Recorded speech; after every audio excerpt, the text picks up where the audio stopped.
Hello guys, मैं हूं Amit Siwan and in this video मैं आपसे इकोनॉमी का एक टॉपिक शेयर कर रहा हूं, नेशनल इनकम एग्रीगेट। इसमें हम जीडीपी को थोड़ा जानेंगे और कुछ और टॉपिक्स के बारे में डिस्कस करेंगे। तो फर्स्ट ऑफ ऑल जीडीपी क्या होता है एंड हम इसे कैलकुलेट क्यों करते हैं। किसी भी देश की इकोनॉमिक कंडीशन, जो फिलहाल क्या सिचुएशन है इंडिया की या फिर किसी भी अदर कंट्री की क्या सिचुएशन है, उसको कंपेयर करने के लिए हम इसकी काउंटिंग करते हैं। इकोनॉमिक ग्रोथ, पिछली ईयर क्या ग्रोथ रही, प्रीवियस ईयर क्या ग्रोथ रही एंड करंट सिचुएशन में उसकी क्या ग्रोथ है। जीडीपी होता है, जीएनपी होता है, एनडीपी होता है, एनएनपी होता है एंड नेशनल इनकम भी होता है। तो कुछ ये चीजें होती हैं।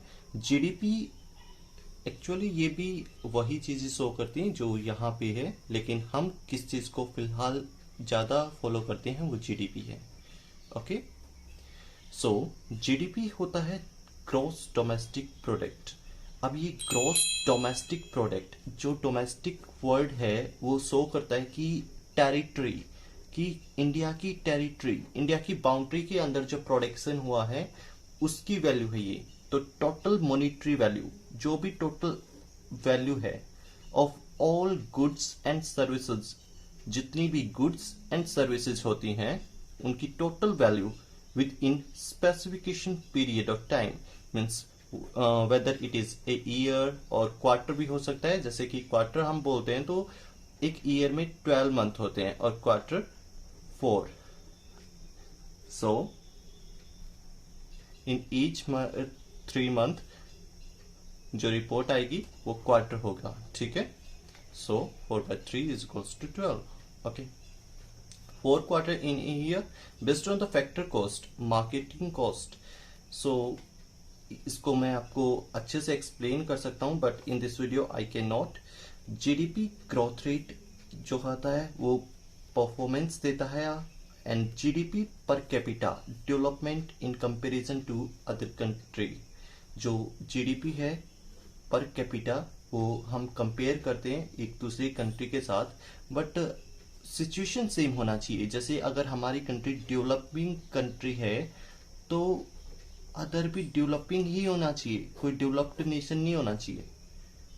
That's the thing. जैसे कि पुरानी बातें करते हैं तो दादा भाई नारोजी ने किया था 1867 में एंड 1868 में उन्होंने पर कैपिटा इनकम बताया था 20 रुपीज। उसके बाद William Digby and V Rao 1931 and 1932 इसके टाइम पे किया था। इन्होंने फर्स्ट टाइम साइंटिफिक मेथड का यूज किया था जो नेशनल इनकम काउंट करने के लिए, एंड उसके बाद आरसी देसाई ने किया है। जो प्राइमरी सेक्टर, फॉरेस्ट, फिशरिंग, हंटिंग, ये प्राइमरी सेक्टर थे जो कि वीके आर राव ने जब इन्होंने अपनी रिपोर्ट बनाई थी। तो सेकंड सेक्टर थे, सेकेंडरी जो सेक्टर थे वो industries, construction, transport, public service and business. So ऐसा है कि ये प्राइमरी एंड सेकेंडरी सेक्टर है। आप इसे अपनी प्रीवियस क्लासेस में ऑलरेडी पढ़े हुए हैं, what are the primary sectors and what are the secondary sectors. Now it is also having the third tertiary sector, that is services.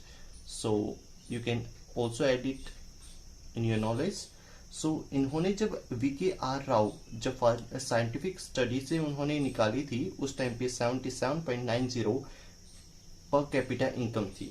So next हम बात करते हैं जो फर्स्ट ऑफिशियल अटेम्प्ट लिया गया है वो PC Mahalanobis national income committee. उन्होंने नेशनल इनकम कमेटी का स्टेब्लिशमेंट करवाया। उन्होंने कमेटी ने गवर्नमेंट ऑफ इंडिया की तरफ से फर्स्ट रिपोर्ट बनाया 1951 में। जो नेशनल इनकम है उस टाइम पे 8,710 करोड़, जो 1951 के दौरान जो नेशनल इनकम थी ये थी। एंड जो पर कैपिटा इनकम की ऑन एन एवरेज एक आदमी कितना कमाता है, that is the per capita income, that was 225 rupees in 1948 to 49. So what is CSO? Calculate GDP, central statistic office, जो कि जीडीपी को कैलकुलेट करते था। फिलहाल इसे एनएसओ को दे दिया गया है। सिंस 1955 ये सीएसओ है, ये 1955 से वर्क कर रहा है। ये नेशनल इनकम को कैलकुलेट करते हैं based on national level survey conducted by the national sample survey office NSSO. Actually में उन्होंने क्या किया है कि एनएसएसओ प्लस सीएसओ को कंबाइन कर दिया एंड एनएसओ का गठन किया है। So this is NSO. So this is again first primary जो सेक्टर है, यहाँ पे सेकेंडरी सेक्टर है एंड टर्सरी सेक्टर यहाँ पे होटल एंड सर्विसेज के बारे में दिखाया गया है। So this is very little bit about the GDP and national income. Thank you for watching this video and giving your precious time. Meet you in the next one very soon. I hope you like this video. Please press the like button. Also subscribe this YouTube channel for more videos. So if you find this video is helpful to you, please like this video and subscribe this YouTube channel, and I will come with a new video like this, and stay tuned on this YouTube channel. Thank you for watching this video and giving your precious time. Meet you in the next one.